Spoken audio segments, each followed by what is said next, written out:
Salut à tous. Voilà, il est fini le X-Max bleu.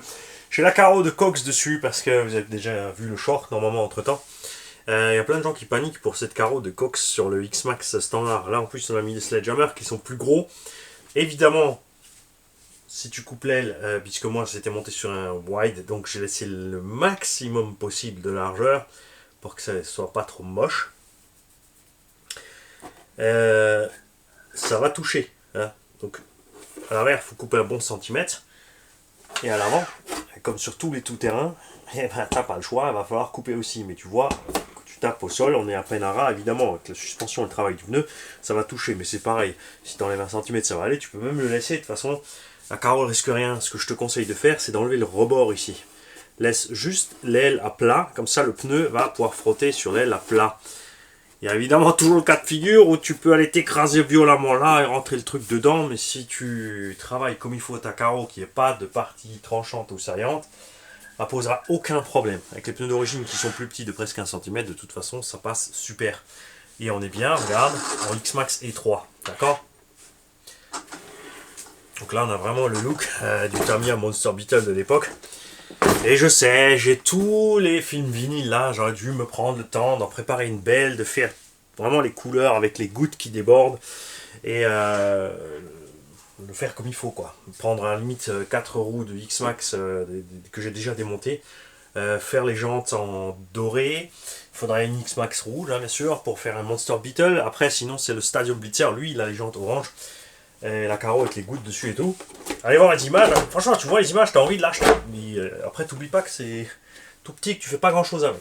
Mais bon, j'ai déjà un DF03, j'ai déjà une autre Tamiya ici, j'ai un Rock Soccer. C'est pas exclu que tout d'un coup, tu vois un Stadium Blitzer ici. On a donc les Sledgehammer dessus. Pour l'instant, avec les roues, avec les mousses d'origine, on va attendre que ça se dégrade. On a déjà dû recoller les pneus, bien évidemment toutenmousse.fr pour commander les mousses. Je te rappelle, tu peux commander les mousses déjà prêtes à la dimension normale du X-Max. Tu peux commander des mousses donc simple cylindre, des mousses à double cylindre, c'est-à-dire avec 2 étagements comme c'est le cas ici, c'est-à-dire plus haut devant qu'à l'intérieur, qui est en taille basse. Sur mesure. Tu peux augmenter, tu peux faire plus large. Moi perso, dans les Sledgehammer, je verrais bien 1 cm de plus ici pour avoir le rebord un peu plus tendu. Peut-être même 1 cm de plus en diamètre. Je sais pas, à voir. On verra ça quand j'aurai détruit les mousses. On a le moteur d'origine avec un étagement de 18/50 sans les fixations. Les 2 petits pins, je les ai virés. J'ai essayé vraiment, il n'y a rien à faire. Il y a toujours un petit voilage entre couronne et pignon minime, mais à un moment, tu es un peu trop serré, après, tu es nouveau bien. Donc, j'ai préféré faire l'entredent moi-même. On a le variateur 3.0, qui, je le rappelle, grâce à un abo, merci à toi de l'avoir signalé, est dispo en fait depuis le mois de mai 2022 sur les X-Max. Que Traxxas ait prévenu personne, c'est bizarre.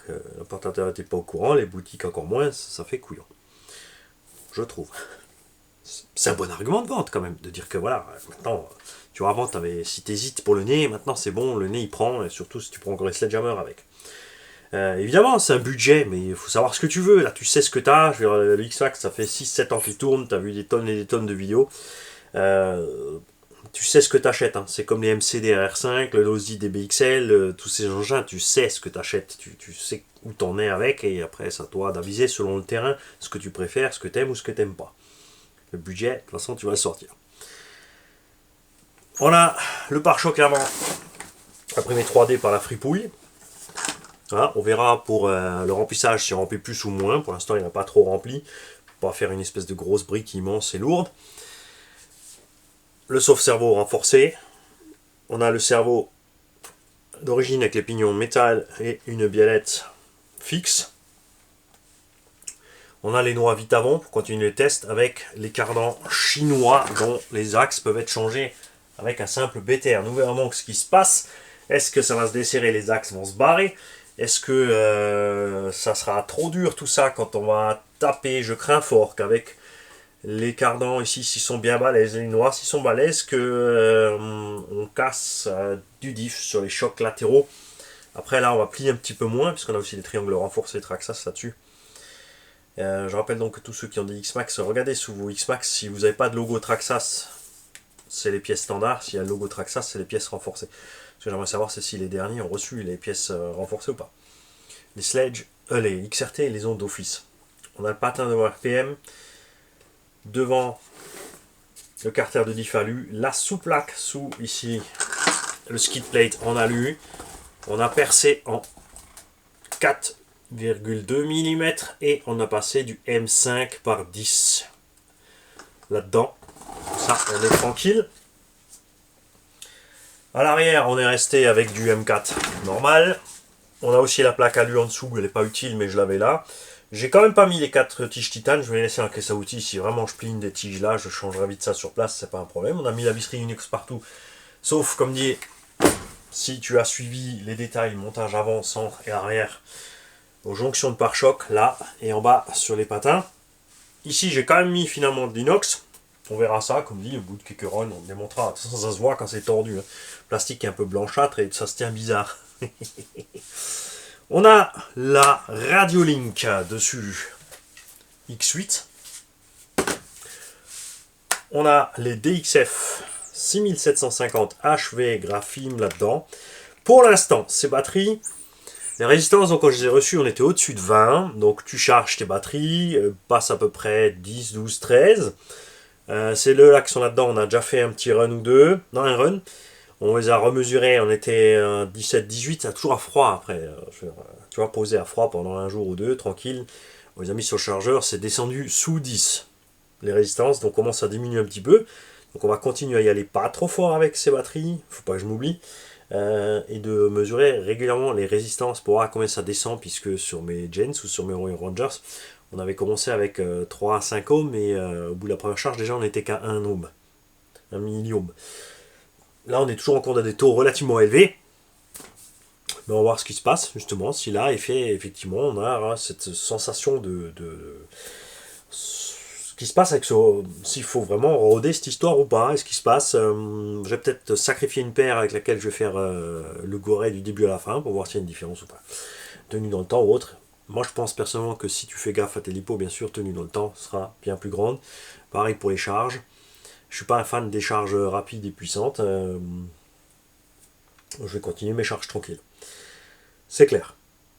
On a dans tous les triangles, partout, les axes. J'ai pas mis les vis avec les écrous, je les ai dans la caisse à outils. Si ça pop, si ça souffle trop facilement, je les mettrai peut-être d'un autre côté. Comme dit, dépopper et changer un axe, c'est pas très grave par rapport à péter une pièce, surtout quand ça attaque sur le côté châssis. Côté roue, c'est pas très grave. La Radiolink. On y a collé la télémétrie. On a un ventilateur Vario et deux ventilateurs moteur Rocket.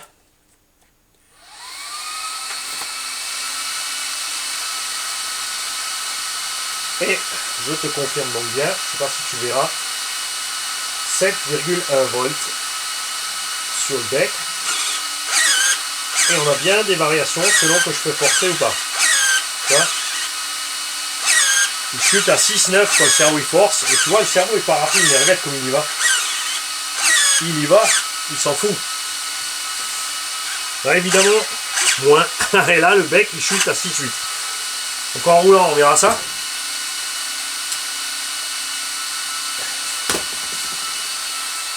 Je rappelle que pour débrancher, pour éteindre, tu débranches tout simplement, c'est ce qu'il y a de plus simple. Je cherche pas à comprendre, ça vide les condensateurs, ce qui fait que quand tu branches, l'arc électrique qui est créé ici au moment là, le petit tac, ça, je sais pas si tu l'as entendu, et ben il remplit les condos. Enfin, il remplit les condos absorbent. Donc l'électronique prend une moins grosse claque dans la tronche. Je préférais bien sûr, comme vous tous, d'avoir un anti-étincelle intégré dans ce vario. Suspension, on a les ressorts d'origine avec de la 500 CST. Moi j'aime bien le X-Max comme il est d'origine. Il est super souple, il passe partout. Là j'ai envie de faire un peu autrement. On va voir ça, on n'est pas encore trop ferme, ça va, ça se passe bien. Tu vois qui navigue, tu vois ça c'est la hauteur max, quand je le pose avec la carreau on arrive moite-moite. Et après tu déjauges axel freinage, ça n'empêche pas d'avoir des grosses capacités de franchissement. On a fait donc le test avec ce Vario, cet étagement et ses pneus, on arrive à 75 km/h. Large assez. Et j'aime vraiment le X-Max avec la carreau d'origine et les roues d'origine. Le look global qu'il a, c'est comme à l'époque quand j'avais vu le Traxxas Summit. C'est quand j'ai vu le Traxxas Summit, comme il était sorti de la boîte, j'ai chopé un bleu, complètement bleu à l'époque, avec une teinte complète bleue. Il y avait du complet rouge, du complet jaune, et en un huitième, je crois que ça s'arrête là. Enfin, un dixième, un huitième, c'est toujours relatif à comment tu vois les choses. Et que je l'ai vu, il me le fallait. Ben, le X-Max, c'était la même chose, tout simplement. Et la carreau rouge du 6S, c'est pour moi la plus jolie rouge qu'ils aient faite jusque-là. Sur le 8S phase 1, c'est les bleus, c'est mes préférés. Le orange, ça dépend. Le vert, ça dépend. Maintenant, ils ont encore fait d'autres. Ils ont fait les espèces de couleurs harlequin. Ils ont appelé ça rock'n'roll. Moi, j'appelle ça harlequin. C'est pas rock'n'roll, ça. Espèce de patchwork ignoble. Chacun ses goûts. Il en faut pour tous. Là, il fait 10 kg 200, comme il est posé là, avec les batteries à bord, sans la carreau. La carreau fait un bon kilo. T'as 11 kg et des brouettes. Mine de rien quand même.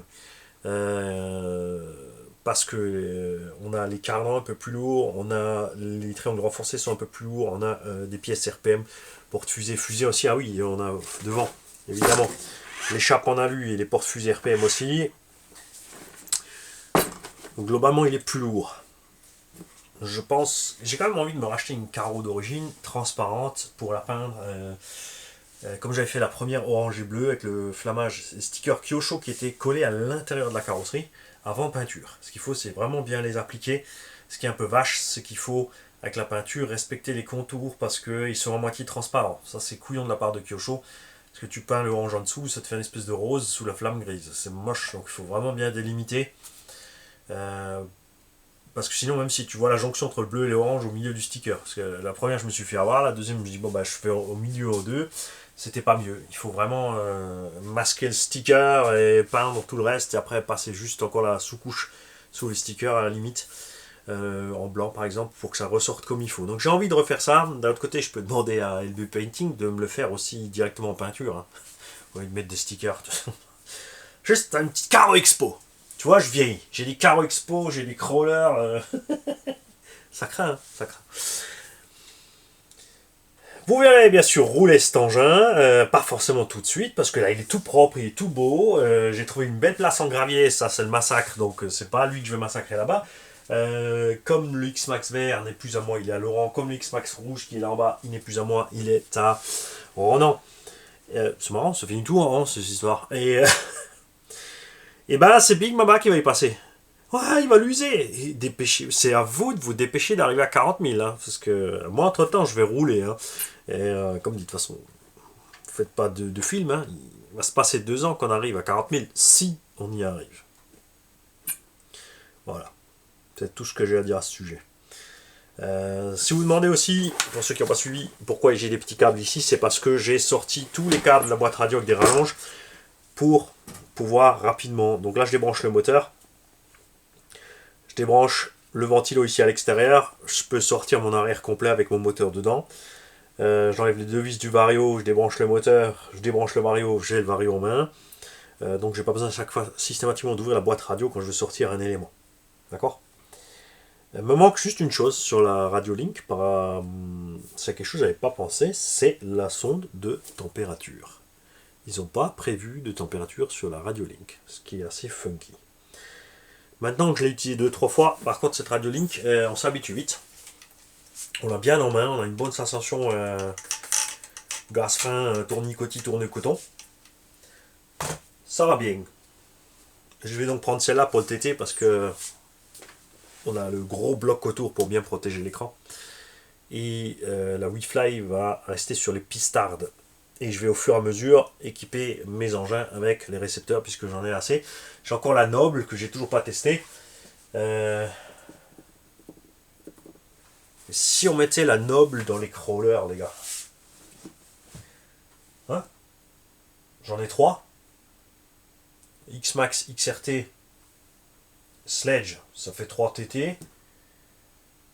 Sur le radio. Et la VTE, la Super Forza, Les deux indices, c'est des petites, ça compte comme une. Sur la WeFly. Qu'est-ce que t'en dis? Qu'est-ce que t'en penses? Et là, Croc RC, il a pas dit qu'il gardait le MTX, il a pas dit qu'il gardait le MTX. Je sais pas encore, laisse-moi encore faire les tests. D'accord? De toute façon, d'abord, c'est Gunnar. Gunnar, il passe en prom, c'est avec le Savage. Maintenant que j'ai fini ça, je vais pouvoir installer la direction là-bas, on va équiper le Savage, on va retourner en forêt avec le Savage pour faire la revanche du Savage par rapport aux autres. Ce serait peut-être bien de ramener les autres. Qu'est-ce que t'en dis, hein? D'emmener T-Magic avec les gros méga pneus de tracteur mortels. Ensuite de démonter les roues, de les mettre sur le MTX. Je suis super content des roues d'origine, ça se passe super, hein, tant que tu n'exagères pas avec la puissance, bien évidemment. Et qu'est-ce qu'on avait emmené encore? Ah, le Revo. C'est le Revo que j'avais emmené encore.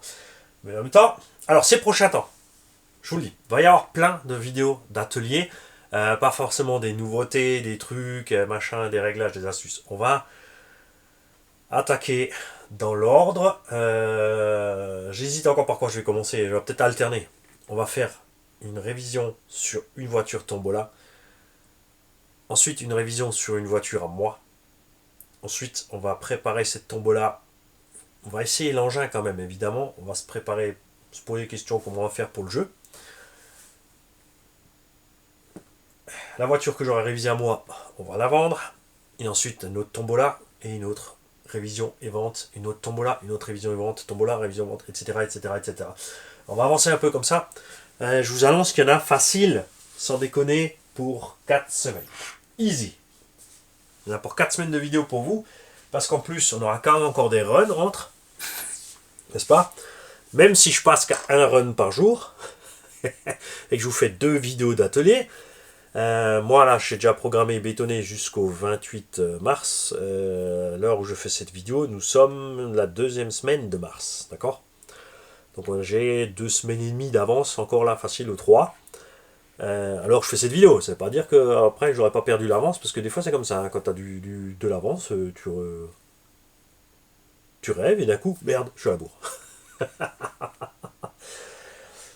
Donc faire tout ça, plus les préparations des jeux, les essais des voitures, les jeux, ouais, il y en a facile pour un mois complet de vidéos. Or, nouveauté qui passe encore, entre autres, les tests de lipo, de radio et de différentes machines. On n'a toujours pas fait de test correct de cette XV01. Il me tarde de faire cette vidéo correctement. J'ai envie aussi de tester d'autres setups. Donc là, on va la rouler encore stock, celle-là, pour tester les roues Proline. Et les roues Power... Non, pas les Power Hobby, elles sont plus petites. Il y a un élément qu'on a oublié. Si GRP nous fait des roues en 105 pour l'arrière, celles-là, elles font 107.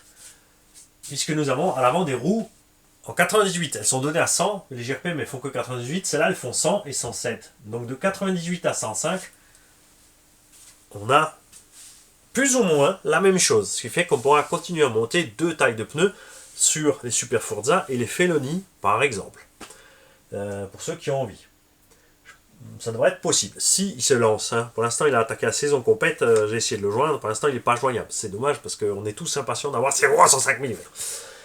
Donc j'ai envie d'essayer un setup là-dedans. Donc le 1400 kV vitesse après ça. Et j'ai envie d'essayer autre chose dans l'XRT. L'XRT là, avec le kit courroie, le 1100, le rapport de 2, on est bien. Comme dit, le kit courroie à long terme, je suis pas. C'est l'endurance du kit courroie qui m'emmerde un peu. Repasser sur du pignon. Mais j'avais encore dans un coin ceci, qui a été fait par Feed Racing. C'est un module 2 en 23 par 10. Ça fait un rapport de 2-3. Mais c'est prévu uniquement avec un axe de 5 du moteur d'origine. Donc soit je passe ça à un usineur qui va pouvoir me faire un trou de 8 là-dedans. D'accord. L'Hobby 1100, ça ne sera pas possible à cause de la distance entre les deux. Connement, donc ça ne sert à rien de le faire en 8, Mani. En module 2, par contre, il faudrait trouver des pignons plus gros, 12, 13, 14, pour mettre le 1100. Par contre, j'ai envie d'essayer dans le XRT ce rapport de transmission. Puisqu'en 2.5, avec les petits trous, il est à 70-71. avec ce rapport-là, on devrait être sorti de la boîte full origine à 75 sans rien toucher. Et voir si c'est pas trop pour le moteur. Comment ça se passe? Puisque là, on est à 75 avec le moteur d'origine en 1850 et les gros pneus. Là-bas, on a les plus petits pneus. Le rapport de 2-3, de toute façon, avec les roues, 1/5 SC, là, regarde, là, cette roue ici, tu vois là, qui est là, regarde, hop là, tu vois là, c'est là, ça, c'est du SC Viper 1/5. Je pense que ce rapport-là, avec le moteur d'origine, puisque les roues sont plus légères que les origines, et ben ça devrait pas être dégueu, sans devoir changer toute l'électronique de ton XRT. Même si j'aime bien quand il bombarde le XRT, honnêtement, il y a des engins comme ça, j'aime bien quand il bombarde. Pas tous, hein, mais voilà. On fera peut-être aussi un post encore ultérieur sur les pneumatiques du X-Max, un petit retour sur tout ce qui existe. 2 sortes de roues d'origine, 4 sortes de roues Proline, peut-être 5, je crois qu'il y a 4 tout-terrain, et 2 avec les bedlock, 2 sans, je sais pas s'ils ont prévu un truc piste. On a Jetco, qui a fait les Scorpio, les Rockform, les je sais pas quoi, et je crois les pistes ils les ont pas fait, donc au moins 3 chez eux aussi. Toi, j'ai envie qu'on répertorie un peu tout ça. J'aurais bien sûr besoin de l'aide de tous les gars du forum X-Max France. N'oubliez pas, si vous avez un X-Max ou un XRT ou un REVO, alors ça s'appelle X-Max France. Le truc principal du forum c'est le X-Max, mais on y trouve aussi des posts sur les crawlers, les TRX4, sur REVO, etc., etc., etc. Pour les fans de Savage, n'oubliez pas, et c'est un abonné à nous qui gère cette histoire, qu'il y a toujours le forum Savage. Maximum Savage, je crois, ça s'appelle. Tape-moi dessus si je me suis trompé. Il y a toujours le forum actif pour les Savage. Pour les fans de Savage, ce forum fonctionne toujours. Donc pensez à passer, le réalimenter. C'est des trucs comme ça qu'il faut garder en vie parce que les données qui sont dessus, il y en a à foison. Là c'est pareil, le groupe X-Max France, il y a plein d'infos, plein de gens calés sur chaque modèle qui savent un tas de choses. Donc n'hésitez pas. Et il y a encore la marque de roues américaine que nous a envoyé, donc que nous avait amené par un RS, dont j'ai oublié le nom. Mais à 980 grammes la roue, c'est pas une perte. On a, ah oui, les Power Hobby aussi fait des roues de X-Max, et à Main Hobbies, les Scorpio, je crois, quelque chose comme ça. Enfin, il y a 2 sortes. Pareil, hein. Ils font tous des roues, à part les roues que nous a ramenées par un RS, toutes les autres sont plus grandes et en taille basse. Et je trouve ça con. Moi, je veux une roue de la taille d'origine du X-Max qui soit pas en taille basse. Faut que ça encaisse les chocs, c'est ce que j'aime là.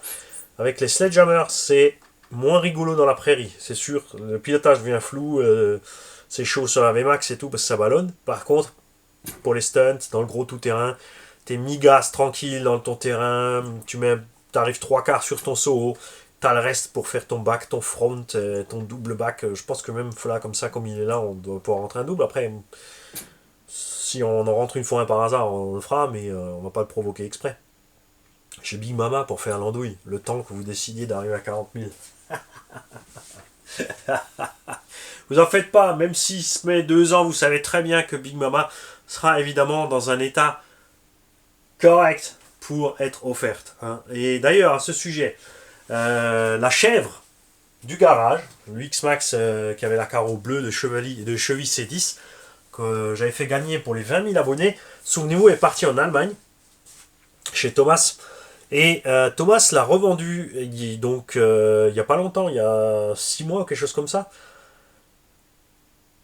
Donc il l'a gardé pendant facile 2 ans, et c'est Charles, Atelier RC57, donc Atelier RC57, et il sera dans les commentaires, vous cliquez sur son truc, Charles, tu m'envoies, Charles, envoie-moi un mail avec là où tu veux que les gens te contactent, qu'on mette ça aussi sous les vidéos, qui roule la chèvre. Il l'a racheté, il l'a équipé, et cette bécane roule toujours, les vidéos arrivent, d'ailleurs il m'en a partagé une que vous allez voir, bien sûr pour le goûter comme d'hab, et il a un super terrain en plus, et je suis jaloux. Allez, maintenant je file, à bientôt les kikis.